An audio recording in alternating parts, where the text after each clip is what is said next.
1969 সালের এক কুয়াশাময় সকাল। সারা বিশ্ব যখন ঠান্ডা যুদ্ধের ছায়ায় কাঁপছে, তখন যুক্তরাষ্ট্রের সামরিক মহলে শুরু হলো এক নিঃশব্দ বিপ্লব। সরকার বিনিয়োগ করল এমন একটি প্রকল্পে যা আজও এভিয়েশন ইতিহাসের সবচেয়ে রহস্যময় অধ্যায়গুলোর একটি। এর নাম লকহিড CL-1201। কিন্তু এটি শুধু আরেকটি বিমান প্রকল্প ছিল না, এটি ছিল এক ভবিষ্যৎ যাত্রার শুরু। উদ্দেশ্য ছিল দুইটি। প্রথমত, ঠিক কতটা বিশাল একটি উড়োজাহাজ নির্মাণ সম্ভব, তার চূড়ান্ত সীমা কোথায়, এবং দ্বিতীয়ত, এমন একটি আকাশযান মার্কিন সামরিক বাহিনীর জন্য কতটা কার্যকর অস্ত্র হয়ে উঠতে পারে।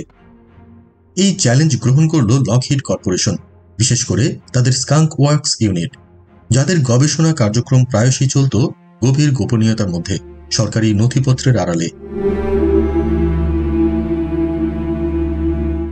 এই প্রকল্পে পরিকল্পনা করা হয়েছিল একটি এমন বিশাল সুপার বোম্বার যার পাখার দৈর্ঘ্য হবে 1120 ফুট, একটি আধুনিক ফুটবল স্টেডিয়ামের চেয়েও বড়।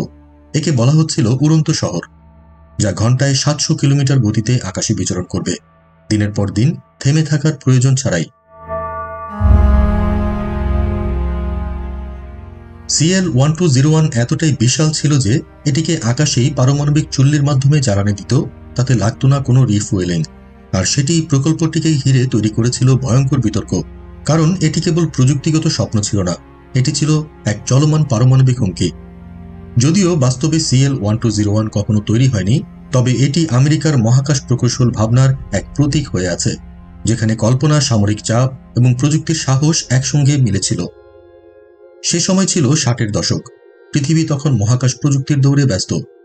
একের পর এক নতুন রেকর্ড, দ্রুতগামী ও উচ্চ ক্ষমতার যন্ত্র এবং আকারে বৃহৎ উড়োজাহাজ তৈরি হচ্ছিল। লকহিড তখন বিশালাকৃতির C-5 তৈরি করেছিল, যার ওজন কয়েক শত টনের কাছাকাছি। কিন্তু তখনকার প্রকৌশলীরা জানতেন, সীমাবদ্ধতা এখানেই শেষ নয়। বায়ু গতিবিদ্যায় সাফল্য, উন্নত উপকরণ এবং পারমাণবিক চালন ক্ষমতা সবই গবেষণার অন্তর্ভুক্ত ছিল। এর পেছনে প্রধান চালিকা শক্তি ছিল ঠান্ডা যুদ্ধ।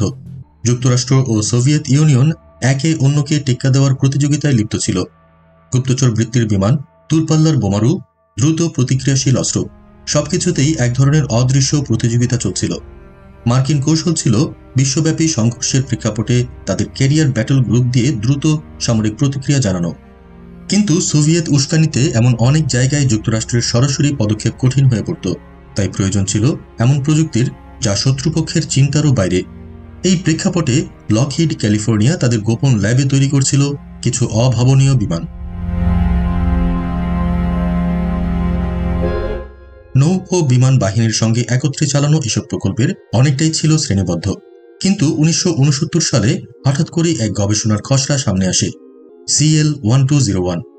এটি ছিল বিশাল ডানার এক বিমান, যার ওজন ছিল প্রায় 6000 টন এবং ডানার প্রস্থ ছিল 1100 ফুটেরও বেশি।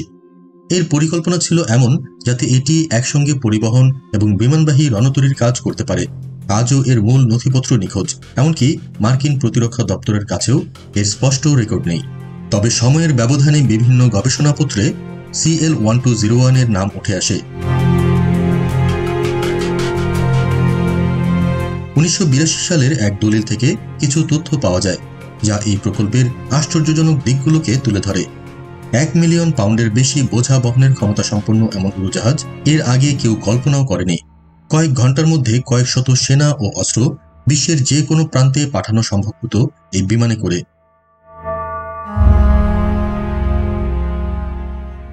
ডজনখানেক ফাইটার জেট একসঙ্গে মোতায়েন করা যেত মুহূর্তেই।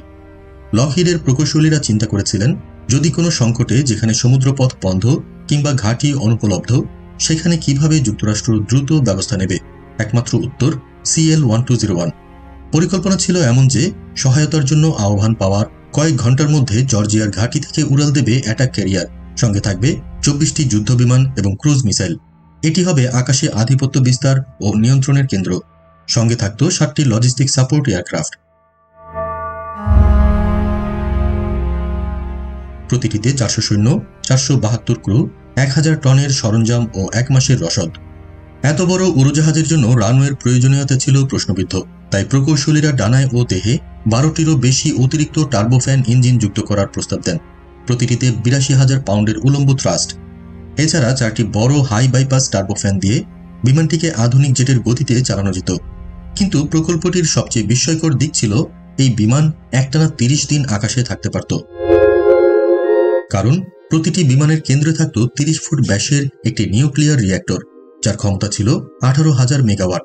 টেক অফ ও অবতরণের সময় জেট ফুয়েলে চালানো হতো, কিন্তু 16,000 ফুটের উপরে উঠলেই চালু হতো নিউক্লিয়ার পাওয়ার। প্রতিটি ইঞ্জিনে থাকত হিট এক্সচেঞ্জার, কুলেন্ট লুপ ও সুরক্ষামূলক শিল্ড। এমনকি গ্রানাইট পাহাড়ে ধাক্কা লাগলেও যদি 20 সেকেন্ড আগে রিঅ্যাক্টর বন্ধ করা যেত, বড় দুর্ঘটনার সম্ভাবনা থাকত না, এমনটি দাবি করেছিলেন প্রকৌশলীরা। স্টেজিং অঞ্চলে পৌঁছে ছোট সামরিক পরিবহন বিমান MIT আকাশে ডক করে অস্ত্র ও রসদ স্থানান্তর করত। CL-1201 এর ব্লেন্ডেড উইং ডিজাইন এই কাজে ছিল উপযোগী। প্রস্তুতি শেষ হলে শুরু হতো আক্রমণ। ফাইটার জেটগুলো শত্রু প্রতিরক্ষা ধ্বংস করে নিরাপদ ঘাঁটি স্থাপন করত। এরপর সৈন্য পরিবহন ও সরঞ্জাম স্থানান্তর চলত অব্যাহতভাবে।